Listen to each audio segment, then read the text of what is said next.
ሀልዎተ እግዚአብሔርን መማር ሀልዎተ እግዚአብሔርን ማየት ስለ ሀልዎተ እግዚአብሔር መረዳት ያስፈልገበት ምንድነው ከተባለ አንደኛ የጥበብ ሁሉ መጀመሪያ ስለሆነ ምናምነው ማንን ነው እንዴት እናምናለን መቼ እናምናለን የሚሉ ነገሮችን ያያየን መጥተናልና የምናምነው እግዚአብሔር ነው። እግዚአብሔርን ከሆነ የምናምነው እግዚአብሔርን ለማመን እግዚአብሔር መኖሩን ማወቅ እግዚአብሔር መኖሩን የሚያሳውቁ ነገሮችን መረዳት ያስፈልጋል። መላምት ወይም እንደ እንግዳ ደራሽ እንደው ፈሳሽ አይደለም እና እስካሁን የሚመጣንባቸው እንግዲህ የምንቀጥልባቸውን ተከታታይ ሁኔታዎች የሚገልጽልን የእግዚአብሔር ሀልዎት የእግዚአብሔር መኖር ነውና እርሱን ማየት ያስፈልጋል።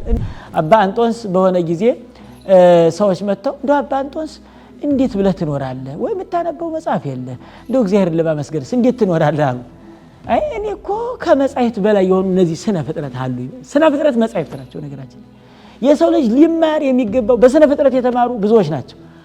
አባታችን አብርሃም የእግዚአብሔርን መኖር የእግዚአብሔርን ሰምቶ ድምጹን ከመስማቱ በአሻገር ስነ ፍጥረትን መርምሮ ነው ወደ አምላኩ ድምጹን ወደ መስማት የመጣው። አዳም ወዴት አለ ብሎ በመነጋገር እግዚአብሔር ከፍጥረቱ ጋር ራሱ ቃል በቃል በመነጋገር ባደረገው የእግዚአብሔር መኖር ነው። ቃል መቼስ የሌለ ነገር ይናገራል አይባል፣ የሌለ ነገር አይናገርም። እግዚአብሔርም አለ አዳምን ከዚህ ዛፍ አትብሉ እግዚአብሔር አለ ነው የሚለው ሌላ አይደለም። እግዚአብሔር አለ ከዚህ ዛፍ በበላህ ቀን ትሞታለህ ከዚህ ዛፍ እንዳትበላ ብሎ እግዚአብሔር ተናገረ።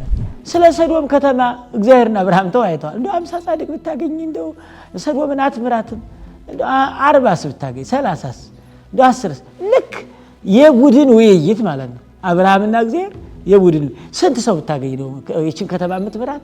ስንት ሰው ስንት ደጋግ ቅን ሰዎች በጎ ሰዎች ስንት ቢገኙ ከዚህ መቅሰፍት ከዚህ መከራ ሰዶም ላጠፋት ነው እያለ ያማክረዋል። ደግሞ አብርሃም ይሸመግለዋል እግዚአብሔር እንደው ስንት ሰው ቢገኝ። አው በቤተ መቅደስ ዙሪያ ያሉ ድምጾች የእግዚአብሔር ካልሆኑ በቀር የሌላ ኢማን ይሆናል። ክርስቲያኖች እንስማቸው። ቤተክርስቲያን ላይ ያሉ መጻሕፍት ቤተክርስቲያን ላይ ያሉ መምህራን የአባቶቻችን ድምጽ መስማት የእግዚአብሔርን ድምጽ መስማት ነው። ኤሊ የተናገረው ስማው የእግዚአብሔር ድምጽ ነው፣ ተቀበለው የእግዚአብሔር ድምጽ ነው። ስለዚህ ተቀበለው የእግዚአብሔርን ድምጽ እውነተኛ የእግዚአብሔር ድምጽ መሆኑን አውቋል። በእውኑ የና እናንተስ መቅደስ ሄደን የማንን ድምጽ መስማት እንፈልጋለን? የማንን ድምጽ ነው የምንሰማውስ? በጣም የእግዚአብሔርን ድምጽ መስማት ያስፈልጋልና